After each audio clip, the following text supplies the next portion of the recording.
Hi, I'm Pat Kelly. Okay, in this problem, they want us to construct a Taylor series for this function. They give us f of x equals 1 over x. They tell us to use the definition of a Taylor series, so I've written that over here for us for reference. But hopefully you're doing enough of these problems that you're getting the hang of that formula, if you want to call it that, because there's very much a distinct pattern to them, okay, to that Taylor series. But with this in front of me, it might even give us some direction in terms of what work I need to do in order to get the answer that they want for this problem. And I say that because notice in the formula, you need f prime evaluated at c. And if you keep going, you need f double prime and f triple prime. So a good start for this type of problem is to take the f of x that they give you and start finding some derivatives. Okay? So let's find, I'll say, at least 3 derivatives for this problem. And the differentiation is really never the challenge, right? This is x to the negative 1, minus 1 in front, and drop it down a power. And f double prime will equal the minus 2 in front times 1 times x to the minus 3 power.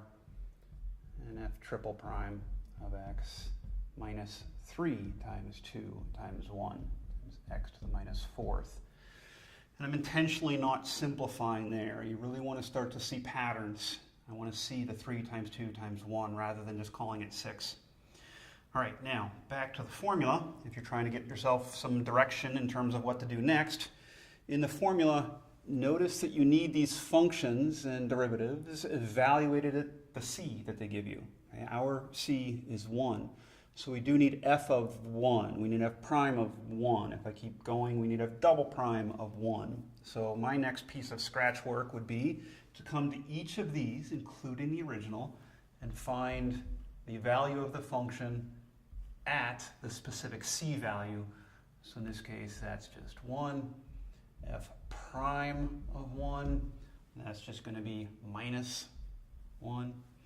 F double prime of 1 equals, this is just 1, 2 times 1, again not simplifying, and f triple prime of 1 looks like a minus 3 times 2 times 1. Okay, I've got my pieces of the puzzle kind of lined up. Now let's try to put them into the formula. So for us, try to fit it here if I can. For us, I'll switch. This is the function we're working on. So 1 over x equals, and I'm following my formula, f of c, and that's just the 1, okay, plus f prime of c, which was my negative 1, divided by, back to the formula, 1 factorial times x minus c in parentheses, x minus 1, raised to the 1 power. I mentioned the pattern. If you keep going, you're just going to get f double prime evaluated at 1, which is 2 times 1, divided by, the denominator keeps just incrementing the factorials. If this is 1 factorial, the next one's going to be 2 factorial. You keep getting your x minus c in parentheses, or x minus 1 for us, in parentheses. And the power just keeps bumping up as well. So this will be squared. And let's go one more, plus my f triple prime evaluated at that value of c. So negative 3 times 2 times 1 divided by 3 factorial times x minus 1 raised to the 3 power plus dot, dot, dot. Okay, that's pretty good. But let's clean it up and try to simplify if we can, even by getting it into a summation. So we're going to be looking for the summation as n goes from 0 to infinity. Now you see what's happening here. Grab yellow, maybe. This is nice for us that 2 times 1, that is 2 factorial. 3 times 2 times 1, that is 3 factorial. Don't lose the minus signs, okay, which alternate. So that tells me that I'm going to have negative 1 raised to the n power times that x minus 1 for us raised to the n power. All right, starting at 0, that parentheses would just go to 1, and that's why I'm just getting negative 1 to the 0 power is also 1. That's why I'm getting just a 1 right there. All right, that should check out for all of your other terms. Okay, so I feel pretty good. What we have is this Taylor series for the function 1 over x. I've got a little bit more work to do, but I'm boxing that because it really is the answer that you're looking for. And furthermore, this is one of the early problems in the exercise set. So they're trying to get us to get our feet wet with the Taylor series and Maclaurin series formulas. But later in the lesson, you did learn a list of different basic functions. This is one of them, okay? We're really even just confirming or verifying something that's supposed to be part of the lesson that we just learned. So try to see that that is the same as what they told us it should equal. All right, now let's wrap up our work for this problem, which is just going to be our interval of convergence. We're always worried about our interval of convergence, which always comes down to the ratio test. Let's jump right into it.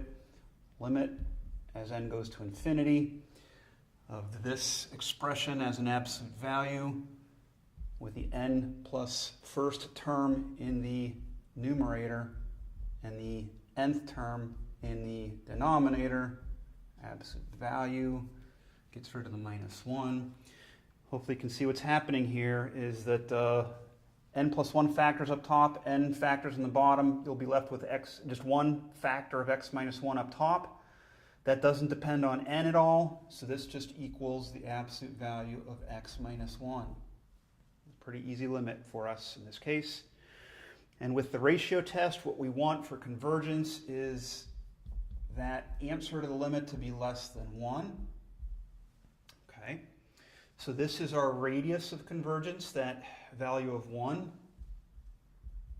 which means that my final answer for the interval of convergence is going to be, let's switch again. Remember we started at 1. So with a radius of 1, our final answer for interval of convergence will be 0 to 2.